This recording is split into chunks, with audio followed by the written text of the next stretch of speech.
Hello everyone, welcome to my Spirituality One-on-One course. This is Mkululwazi. Let us talk about the elemental work in this lecture. One of the most beautiful type of spiritual work you could ever encounter.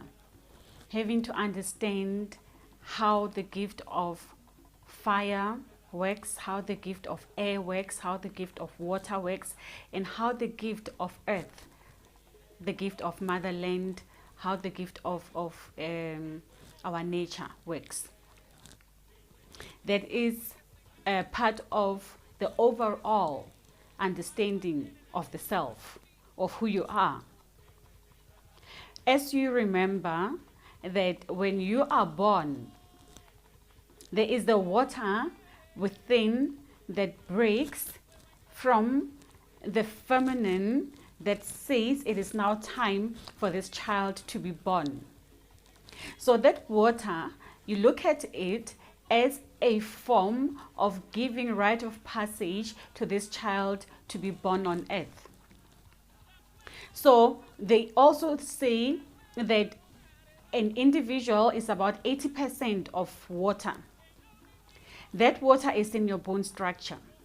So you need to be able to be firm as an individual. You need to be able to move around. You need to be able to stand up. You need to be able to do certain things that you desire for you to be able to achieve success or your goals. So that water is important. That is why we say make a relationship with the marine, make a relationship with the water element. Because as it gave a rite of passage for you to be here on earth, it will also remember or also give you right or give you guidance to say which part of this map are you supposed to travel? Which road map are you supposed to use? Just like the water in that river flows without any hindrances. It is able to go near and far without it saying that there is something that is hindering it. Be it a mountain, a bridge, a tree, a rock, that water in that river will forever keep flowing so long as there is enough water within that river. So you go to the river body, for instance, to go and connect with the marines, to go and connect with the river or the water element. You drink water.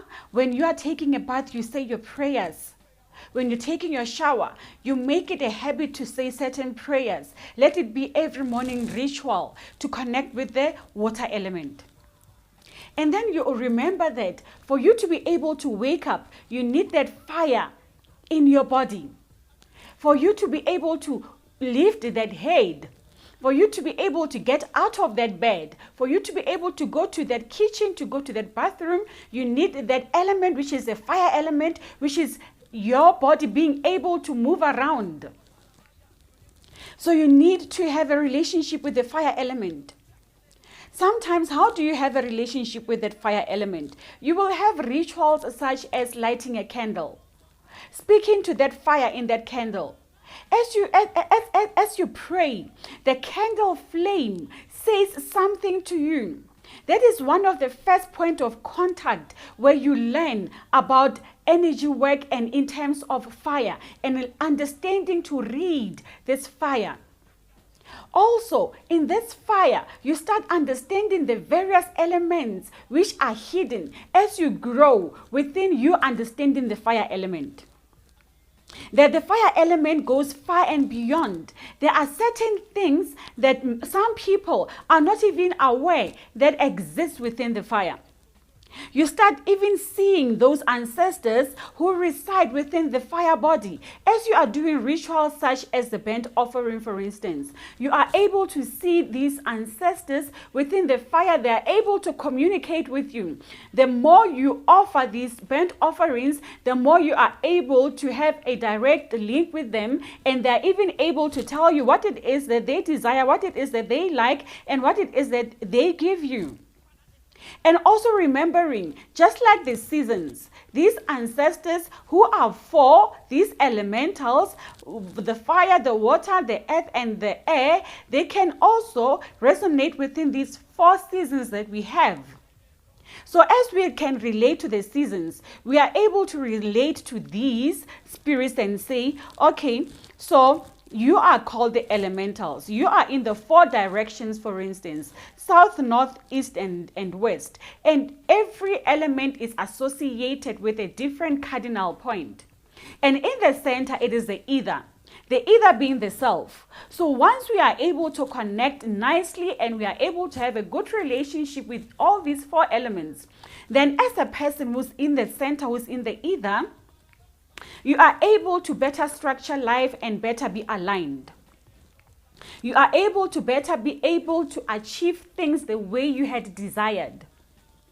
We look at that air element and say, as a child, when I was born, one of the first gifts that I remembered was to breathe. And as I breathe, I remember to cry, and that water element came out, and I made that sound. That sound was part of the air element, which was also part of the fire in me. And all of these elements now also being related, they give me to my mother who is in the hospital bed. I'm now in the chest as the baby. In that chest, that heartbeat, that connection is like your connection with Mother Earth, saying, welcome to Earth.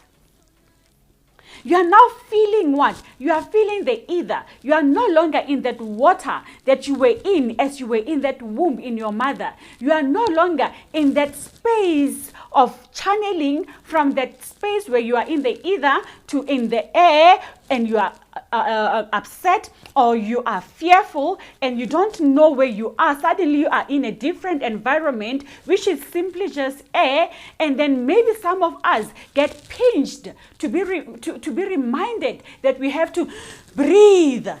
And as we breathe, you start crying, and then the water comes out.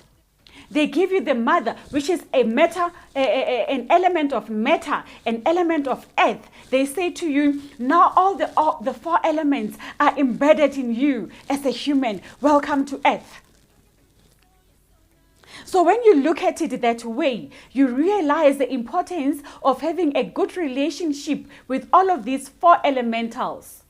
These 4 elementals are a very significant part of you. For you to be able to wake up in that morning, for you to be able to say, I have to go to the bathroom, I need to make that coffee, I have to go to the job, to work, I have appointments and I have to do this and this and this. I have home chores. I have to make my children ready. I have to make breakfast for my husband or for my wife.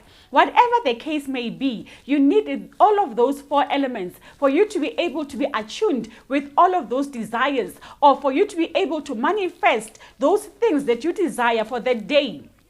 And then you say to yourself, I am now able to link and align with spirit, and spirit being me, the self in the center. I hope that it makes sense that when we say that a relationship with the elementals is very, very significant for you to be able to understand spirit better, for you to be able to ascend spiritually, for you to be able to be in proper alignment with you and your spirit guides and your ancestors, because they are in spirit, you are in body. So when you are aligning with them, you are saying, I am trusting in spirit because I know that spirit sees that which I cannot see. And as a result, I'm going to trust in spirit to show me the way, to guide my way, to help me to wear that body of light, because I am walking with ancestors who are guiding me properly. And you know that you have the power of discernment. You are now at that point where your intuition is attuned. You are now at that point where you are able to see a bogus thing. You are able to discern between a good thing and a bad thing, because you acknowledge that spirit that is proper, that is pure, that is light, is going to guide you properly, and it is going to show you things which are good, and it is not going to show you negative things. It is rather going to protect you. It is rather going to show you the signs to say you are in danger, and this is how you will protect yourself. And it will give you tools to better protect yourself, to enable you to travel that spiritual journey with ease, because you are guided by the pure spirit. And this is some of the things that we need to also remember as the basics to say, I may go to a prophet, I may go to a healer, I may go to Gogo, because Gogo has these products that I can use.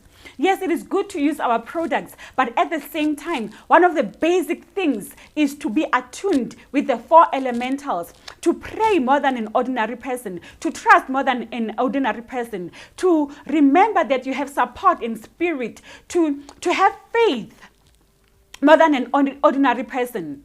To say to yourself, I am body, but at the same time, I am spirit. And at the same time, I need to make sure that I am in alignment with the self. And I make sure that I take care of the self. I love the self. I wake up every morning and I remember a bigger vision, which is to help everybody around. So becoming the light. Also having things which we call pureness of intention. It's one of the things which is going to help us in what we call spiritual ascension, within the path of purity, within the path of light, within the path of goodness, and also remembering to always do good, to always want to do good, to always want to do good on a daily basis. Namaste. Thokozani Ndaowe. I believe that this lecture has shed some light to you, and you now understand the power of the involvement of the spirit guide within the fire, within the water, within the air, and within the land, within what we call earth. And you understand how significant it is to work with them. Go in the morning, go outside, harness that sun energy, which is part of the light, which is part of the air, and then breathe in that fresh air, which is part of the air element. Be on Mother Earth, which is part of the earth element, which is called an exercise called grounding. Do maybe 3 or 5 exercises like that. Breathe in, breathe out. Be able to be reattuned. Be able to ground yourself and reconnect with Mother Earth and reconnect with the light within. And let that light within shine outside. Let that light within be that light that people need wherever they go. Thokozani.